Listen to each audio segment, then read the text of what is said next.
सम्मानित मंच, इस चेतक कोचिंग क्लासेस के डायरेक्टर सर भी बैठे हुए हैं यहाँ पर, गौतम जी सर, जिन्होंने कल ही मुझे बोला था, कॉल करके इनविटेशन कार्ड भी दिया था कि सर पधारना है। इसके लिए भी धन्यवाद अदा करता हूँ सर को। सभी यहाँ पर विराजे हुए विभिन्न गांवों से पधारे हुए नागरिकगण और यहाँ पर कुछ विद्यार्थी नजर आ रहे हैं, उनका भी स्वागत करता हूँ।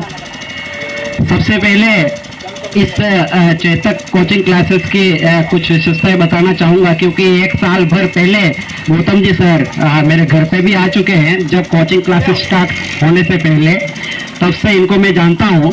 और एक चेतक कोचिंग जो क्लासेस है, ये सबसे बड़ी विशेषता ये है कि अनाथ, विधवा और सैनिक घरों के जो बच्चे हैं उनको निःशुल्क शिक्षा प्रदान की जाती है। सबसे बड़ी विशेषता है इस कोचिंग क्लासेस की। जब से ये लास्ट पॉइंट मैंने पढ़ा था, तब से ये चेतक कोचिंग क्लासेस की एक बड़ी विशेषता मानता हूँ मैं सर की। और इन बच्चों को जोड़ने का जो कार्य इस कोचिंग क्लासेस द्वारा किया जा रहा है, आमलिया से, सड़ा से, बहुत सारे बिछीवाड़ा से, विभिन्न गांवों को जोड़ने वाला ये फलास या पंचायत समिति, अब तो तहसील भी बन चुकी है। तो ये चेतक कोचिंग क्लासेस बहुत आगे अग्रसर है। इस कोचिंग को आगे बढ़ाते हुए, बच्चों को शिक्षा देते हुए, शिक्षण के माध्यम से बच्चों को आगे बढ़ाते हुए, विभिन्न तरह के यहाँ बच्चे पढ़ने आते हैं। कुछ बच्चे ऐसे भी है जो इकोनॉमिक कंडीशन से बहुत कमजोर होते हैं, जो यहाँ पर इनको सुविधा जो उदयपुर या जोधपुर, बाहर जयपुर जो सुविधाएं मिलती है, वो सुविधा यहाँ पर मिल रही है कोचिंग के रूप में। ये बहुत बड़ी भूमिका है सर की कि जो बच्चे बाहर जाते हैं, आर्थिक कंडीशन खराब होने की वजह से बाहर कोचिंग नहीं कर पाते, उनको सुविधा यहाँ दी जा रही है। और बच्चे बहुत आगे बढ़ रहे हैं कोचिंग क्लासेस के माध्यम से। बहुत अच्छे ये चतुर्थ श्रेणी कर्मचारी से लेकर अपर तक जो कोचिंग यहाँ पर दी जा रही है सर के द्वारा, बच्चे लाभान्वित होंगे, आगे बढ़ेंगे। बच्चों के लिए भी कुछ बातें मैं कहना चाहूँगा कि जो बच्चे सरकारी सेवा में जाना चाहते हैं, सरकारी सेवाओं का लाभ उठाना चाह रहे हैं, मन में तमन्ना बड़ी है, सपने बड़े हैं, उनको शेड्यूल बनाना पड़ेगा, पढ़ना पड़ेगा। क्योंकि आने वाली नई शिक्षा नीति जो अभी हाल ही में शुरू हो गई है कुछ राज्यों में, हमारे राजस्थान में भी कुछ शुरू हो चुका है इसका पाठ। तो आगे वाली जो आने वाली जो नई शिक्षा नीति है, उसके तहत आपको ये तैयारी करनी पड़ेगी।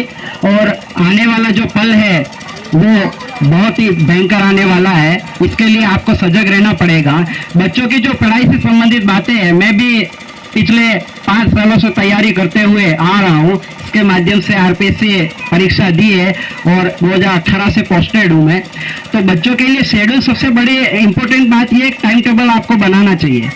आपको टाइम टेबल के अनुसार ही पढ़ना चाहिए, क्योंकि आपके समक्ष विषय अनंत है और आपको पढ़ना बहुत सारा है। आप जब तक शेड्यूल नहीं बनाएंगे, तब तक आपको इस पढ़ाई का जो शेड्यूल है वो आपको समझ में नहीं आएगा।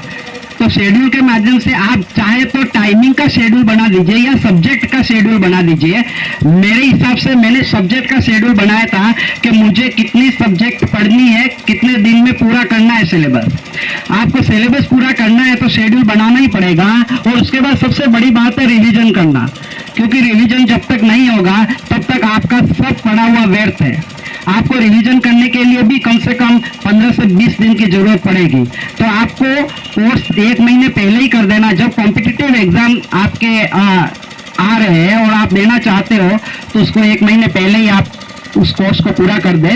और रिवीजन जरूरी है, रिवीजन नहीं होगा तो सारा व्यर्थ है। मैं बार बार कह रहा हूँ आपको, शेड्यूल बना दीजिए, चाहे टाइमिंग का बना दीजिए, सब्जेक्ट का बना दीजिए। मुझे सब्जेक्ट है इतने दिन में पूरी करनी है तो ये शेड्यूल बना दीजिए। या फिर आप एक दिन में सभी सब्जेक्ट पढ़ सकते हैं तो उस सब्जेक्ट का टाइम आप फिक्स कर दीजिए कि मुझे 7 बजे से लेकर शाम को 11 बजे तक, 12 बजे तक कौन सी क्या विषय कितने बजे तक पढ़नी है।